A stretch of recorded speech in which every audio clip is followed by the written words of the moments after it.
Good morning, friends. This is Captain Dr. Milind Kundligrao Bhagat from the Department of Electronics and Telecommunication Engineering of Institute of Petrochemical Engineer of Dr. Babasaheb Ambedkar Technological University, Lodheri, Raigad. Today's topic is semiconductors and diodes. We'll see outcome of this topic.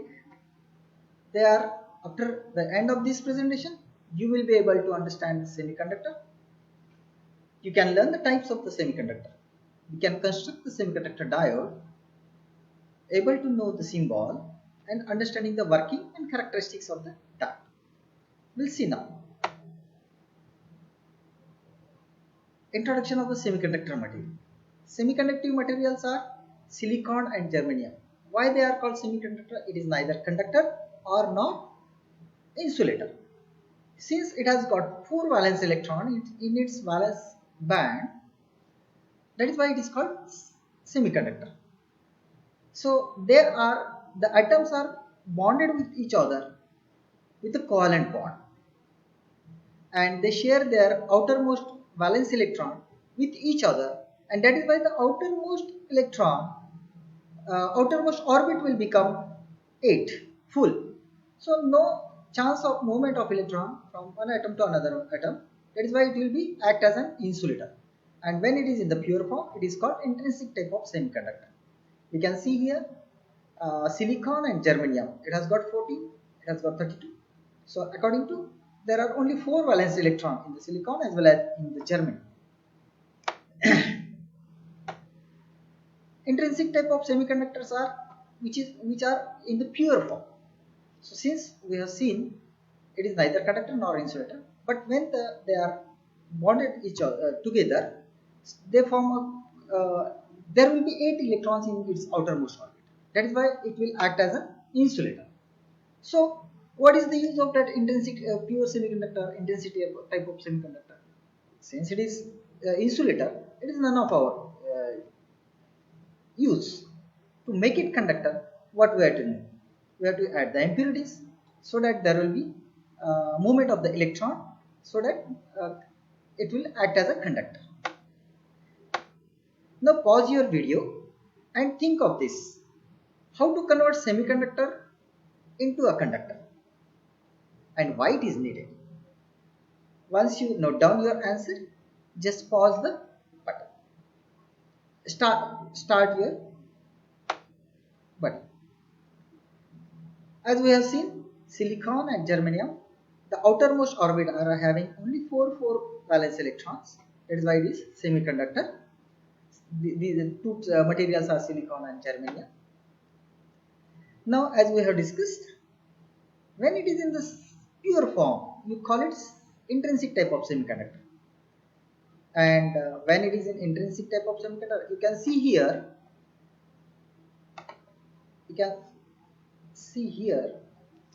Just a second.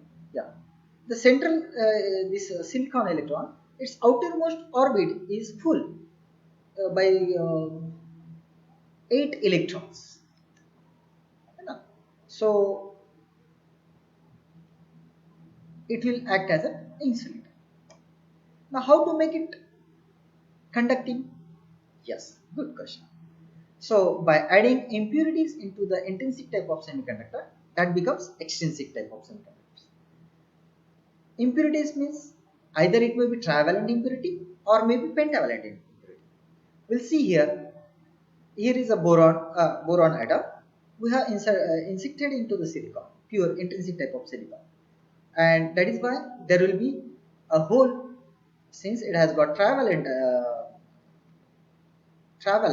means 3 electrons in its last orbit, there will be one hole. So since there is a hole, there is a chance of movement of the electrons. So this is how we can form a new type of semiconductor, that is called P type of semiconductor. So majority charge carriers will be holes in the P. What about the pentavalent impurity? When you add pentavalent impurity into that, that becomes N type of semiconductor. Since one electron is free, which can move from one atom to another atom, so there will be conductivity.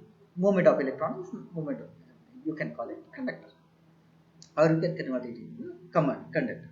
That type of semiconductor is called N type of semiconductor.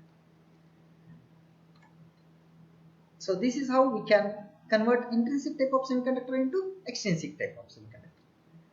N type and P type. There are two type of semiconductors, P type, N type and P type. Now we will see how to construct the PN junction diode. Now we have two semiconductors, P semiconductor and N semiconductor.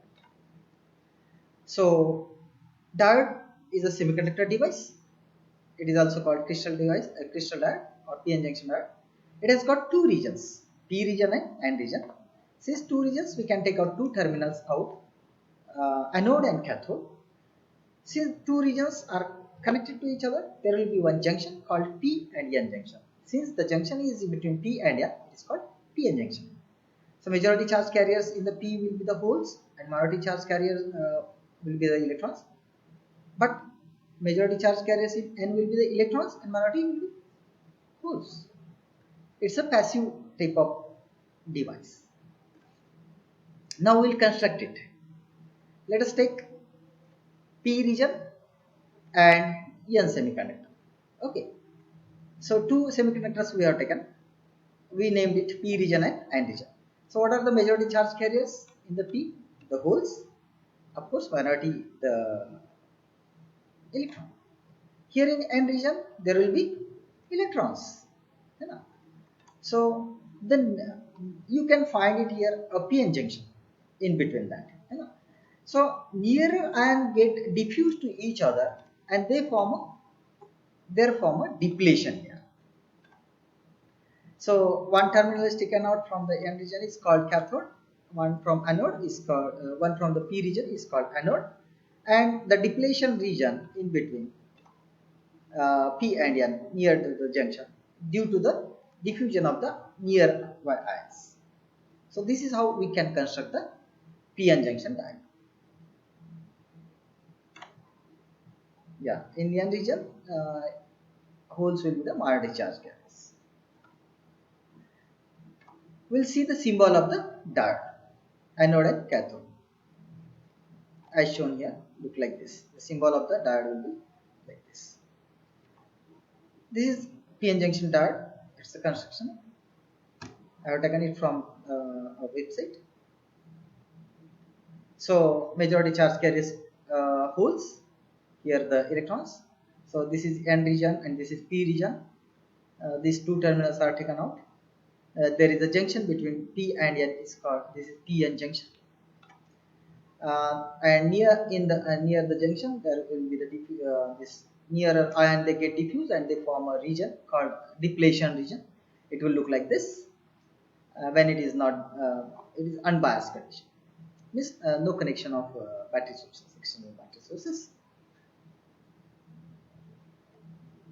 Now we'll see when you connect battery to the diode, when you connect P to the positive and N to the negative, then there will be the attraction of ions, negative ions and positive ions towards the terminal, and the nearer atoms will get ions will get attract to the battery source.